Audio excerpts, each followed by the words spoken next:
Salut, c'est Béatrice. Aujourd'hui, je vais t'expliquer comment acheter et utiliser mon outil de gestion du cash flow. Premièrement, tu dois aller sur la boutique. Ensuite, rends-toi sur la page d'outils budgétaires.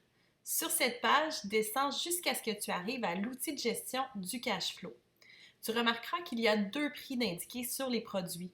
C'est parce que les abonnés ont droit à 50% de rabais sur tous les produits numériques de la boutique. L'outil de gestion du cash flow est en quelque sorte la suite logique de mon outil de prévision budgétaire pour débutantes.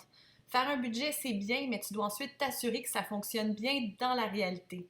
L'exemple que je donne toujours, c'est que même si tu es payé 5 000 et que ton loyer coûte 500 si ton loyer est dû le 1er et que tu reçois ta paye le 5, ton budget ne fonctionnera pas. C'est ce que cet outil te permet de planifier et de vérifier. Avant d'aller plus loin, je vais t'avouer quelque chose. Quand j'ai vu ce document pour la première fois, j'ai eu un petit choc. Il y a beaucoup d'informations visuelles, mais je te jure qu'il est facile à comprendre. Tu peux personnaliser plein de données pour arriver à un document qui te plaît et que tu peux comprendre. Sur la page de vente, il y a plus d'informations sur l'outil ainsi que quelques captures d'écran. Si tu as de la difficulté lors de la transaction, tu peux en tout temps cliquer sur le lien en bas de page afin d'avoir plus d'informations sur comment effectuer un achat sur la boutique. Si tu as besoin de plus d'informations, tu peux aussi consulter la politique d'achat de la boutique, la politique de vie privée ou la FAQ, la foire aux questions, qui donne quelques réponses supplémentaires sur les produits offerts. Maintenant, je vais procéder à l'achat. Pour cette démonstration, je vais seulement acheter l'outil de gestion du cash flow, mais tu peux continuer à magasiner et te procurer plusieurs articles en même temps si tu le désires. Je te rappelle que les abonnés ont 50% de rabais sur les produits numériques de la boutique. Si tu es abonné ou si tu as un code promo, tu peux l'indiquer ici. Même si l'outil est numérique, tu dois ajouter une adresse postale. C'est en fait lié à la facturation et au paiement par carte de crédit. Tu peux aussi payer par PayPal. Une fois tes informations personnelles indiquées, ça va être le moment d'entrer tes informations de carte de crédit. Si tu as oublié d'indiquer un code promo, tu peux encore le faire ici. Tu peux aussi changer d'idée et plutôt payer par PayPal. Après quelques secondes, tu vas arriver sur une page où il sera possible de télécharger l'outil. Ne t'en fais pas si tu cliques trop vite ou si tu fermes la page par accident parce que tu vas recevoir toute cette information par courriel également. Dans ma boîte courriel, l'envoi semble un peu étrange puisque les envois automatisés sont faits de ma propre adresse courriel, mais je t'assure que lorsque tu vas faire ton achat, les deux courriels vont venir de Boutique Béatrice. Je vais commencer en ouvrant la confirmation de commande. C'est un courriel tout simple qui te rappelle ce que tu as acheté ainsi que le coût. Le courriel qui nous intéresse, c'est ton achat comme tel. Le courriel que tu vas recevoir est très simple et inclut un lien de téléchargement. Si tu as des questions, j'ai aussi inclus les liens vers la FAQ de la boutique, de l'abonnement et de l'année qui compte. Si la réponse à ta question ne s'y trouve pas, n'hésite pas à répondre au courriel, ça va me faire plaisir de t'aider à utiliser l'outil. En cliquant sur le lien de téléchargement, tu vas arriver sur une page où tu vas pouvoir télécharger le fichier zip qui contient l'outil. Clique sur Download Now et l'outil va se trouver instantanément dans tes téléchargements. Moi, j'utilise Mac qui dézippe les fichiers automatiquement. Si tu es sur PC, tu pourrais avoir à utiliser un logiciel pour dézipper le dossier et avoir accès à ce qui se trouve à l'intérieur. Je te suggère de télécharger cet outil à l'ordinateur afin de l'utiliser avec Excel. Maintenant, je vais aller dans mes téléchargements pour voir ce qui se trouve dans le dossier. Tu vas recevoir l'outil ainsi que des instructions pour bien comprendre et utiliser le fichier. Je vais commencer en les ouvrant. Il s'agit d'un PDF de quelques pages qui donne des informations très importantes pour utiliser l'outil à son plein potentiel. C'est vraiment important de prendre le temps de le lire parce qu'il explique vraiment tout. Puis ça va te faire vraiment moins peur quand tu vas ouvrir le fichier Excel. Maintenant, je vais l'ouvrir, cet outil. Lorsque tu vas l'ouvrir, tu vas arriver sur une page d'instructions avec quelques informations pratiques. Je vais ouvrir l'exemple en premier. Je le répète, il y a beaucoup d'informations visuelles, mais une fois que tu comprends comment ça marche, tout ça va avoir du sens. Le but de l'outil, c'est de t'aider à gérer l'argent dans ton compte courant pour ne jamais en manquer. Je ne vais pas passer à travers toutes les notes, mais tu vas trouver ici quelques trucs pratiques pour bien comprendre comment utiliser l'outil. Et si tu descends en bas complètement, tu vas aussi trouver un sommaire hyper pratique, annuel et mensuel de tes dépenses en dollars et en pourcentage. Ça va te permettre de voir où va réellement ton argent et d'où provient celui-ci si tu as plusieurs sources de revenus, le tout en un seul coup d'œil. Au besoin, en plus du PDF d'instruction, il y a un onglet du fichier qui explique exactement où trouver quelle information et à quoi celle-ci sert. L'outil a 4 onglets. Chaque onglet représente une année. Tu peux commencer à utiliser le fichier à n'importe quel moment dans l'année. Tu dois simplement trouver la ligne qui représente cette date. Pour utiliser le document, commence par indiquer le solde de ton compte courant en date d'aujourd'hui.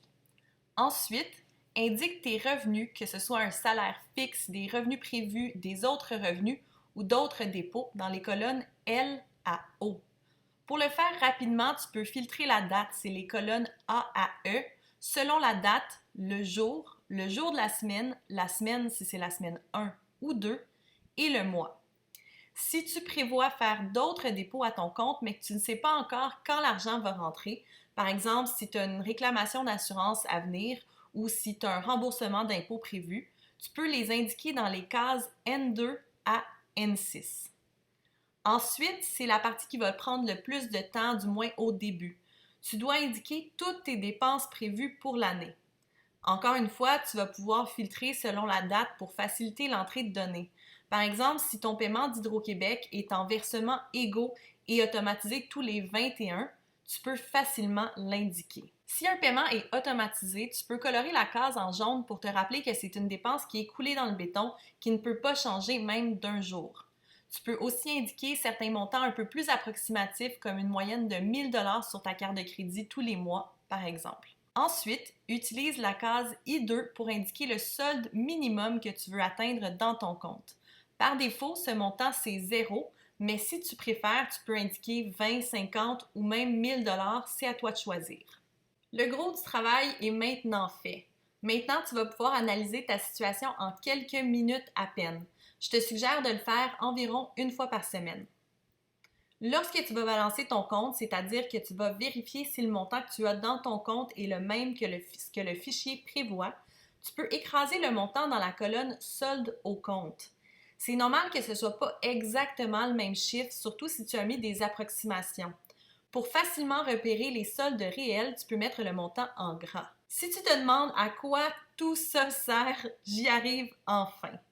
Donc, à la ligne 4, tu vas voir la date à laquelle ton compte va atteindre ton solde minimum souhaité, celui choisi à la ligne 2, selon les entrées et les sorties présentement prévues. À la ligne 10, tu vas voir la ligne à laquelle ton compte va atteindre son solde le plus bas de l'année. Tu vas donc pouvoir facilement repérer cette date pour faire les ajustements nécessaires. Dans la colonne G, tu vas voir le solde prévu à ton compte selon les entrées et les sorties d'argent que tu as indiquées. Dans la colonne I, tu vas voir le solde minimum que ton compte atteindra sans prendre en considération toutes les entrées d'argent prévues sans date de dépôt, la somme de la case N1. Puis, dans la colonne J, tu vas voir le même calcul, mais avec les entrées sans date de dépôt prévues. Concrètement, dans cet exemple, ça dit que le solde minimum va être atteint le 24 mai, quand le solde va passer à moins 38,48. Le solde va être à son plus bas le 10 juillet, quand il va atteindre moins 602,14. Tu vas donc devoir régler la situation avant coup.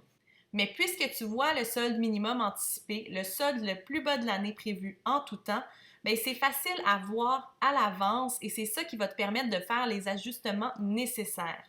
Si je balançais aujourd'hui, je pourrais constater que j'ai en fait 1567,22 dans mon compte bancaire. J'indique donc ce chiffre, je le mets en gras. Si je veux ajouter une dépense, je le fais dans la colonne appropriée, puis j'indique le montant. Ce document va t'aider aussi à faire des simulations. Par exemple, si tu sembles pouvoir te permettre un nouveau forfait cellulaire à 70 $ par mois en ce moment, mais que tu ajoutes cette dépense tous les mois d'ici la fin de l'année, est-ce que c'est réellement réaliste? Ou est-ce que c'est une bonne idée de mettre 2 000 $ dans ton REER cette année? Tu vas pouvoir analyser ta situation réelle, mais aussi faire des vérifications pour plus tard.